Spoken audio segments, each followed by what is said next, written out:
If he breaks those marks, 120 plus receptions, 1,900 plus yards, and 10 plus touchdowns, he probably has it on locks.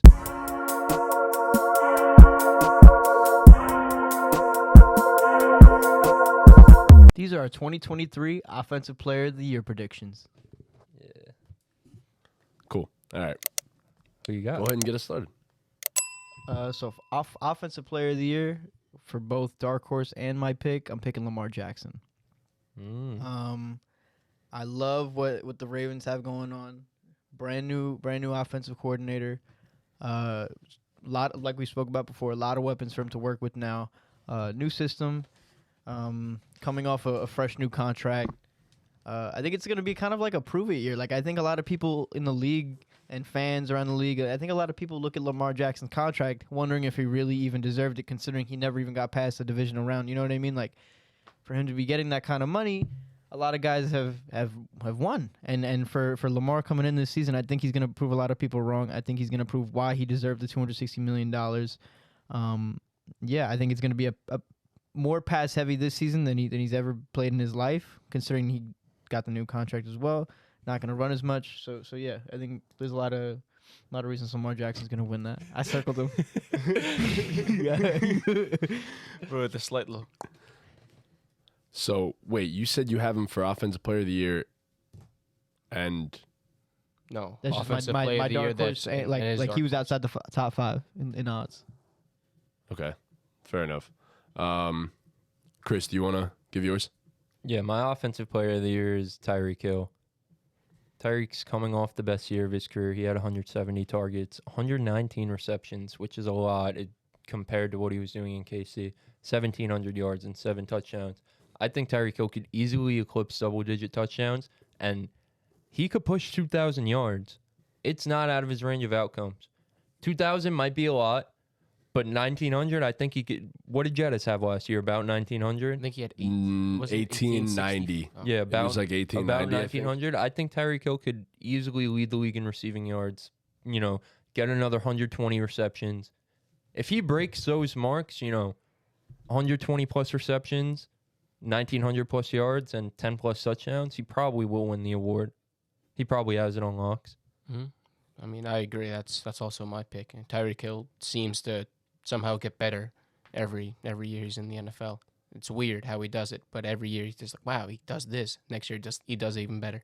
It's just insane to see what Tyreek Hill could do. His speed is just... Speed kills.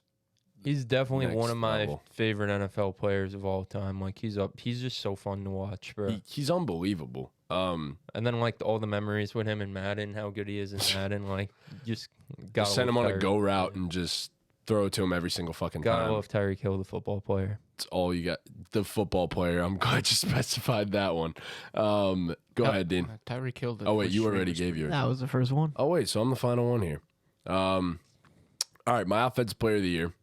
Your guy, a guy that you always draft in fantasy football typically.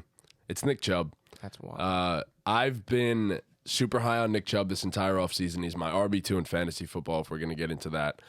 He's the most efficient runner in the entirety of the NFL and one of the most efficient runners in NFL history, for that matter. Not only can Nick Chubb just straight up run guys over, he also is one of the highest in missed tackles in the entire NFL.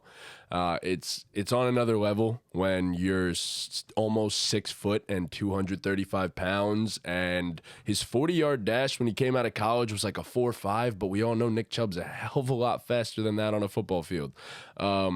Not only that, the Browns' offensive line is one of the better run-blocking units in the league. I believe it is actually 7th in the entirety of the NFL, according to PFF. I don't think it's out of the realm of possibility that Nick Chubb has 2,000 rushing yards this season. And not to mention that, this will be the most targeted he's ever been in his entire career, I assume, because there's no more Kareem Hunt involved. And his backup is Jerome Ford. I'd have to assume that Nick Chubb is going to be more involved in the passing game, will get majority, probably around 85 to 90% of the carries, and with his efficiency, and we've seen that it holds up even with immense amounts of volume, 2,000 is in the cards for Chubb. And if you get 2,000, ain't nobody holding you from the Offensive Player of the Year. Not a single person. So I think 60 targets, I think 2,000 rushing yards are close to it. It's a clear Nick Chubb offensive player of the year in that case. So, all right. Who's our dark horses for offensive player of the year? You said yours was Lamar? Lamar was outside the top 5, so that's my guy. All right. My dark horse is Bijan. I don't really have to say much about Bijan. I said everything already, but I think if Bijan does what I think he's capable of, he could easily be in the running for this award, especially if the Falcons have some team success to back it up. So, Yeah, no, I agree. Who's yours? My dark horse is actually a Cooper Cup. It all depends on if he was outside the top 5 Because of one reason. because he can't stay healthy. There you go. But when he is healthy, I mean, he is arguably a top 3 receiver in all of football, and that's putting it lightly, honestly. But if he could just stay healthy, we know Matt Stafford hyper targets Cooper Cup when he's on the field. So Okay. Last season, he was going to break all of his numbers that he set the year prior if he had stayed healthy. That's the pace that he was on. I hope his hamstring stuff comes It's back, not. comes back It's good. not going to be okay. It's just not. I already drafted him in 2 leagues. Yeah, bro. Once you have a hamstring injury going into an NFL season, it Twice doesn't. this offseason. It doesn't get better. It's not. He And had he a doesn't even- setback he doesn't already, even bro. know what's going on. He's done. So I didn't want to wuss out. I picked a dark horse. I'm picking Garrett Wilson. Okay. I'm picking Garrett Wilson, and I think it's pretty obvious. He was already the best receiver on the team last year. You bring in Aaron Rodgers for, you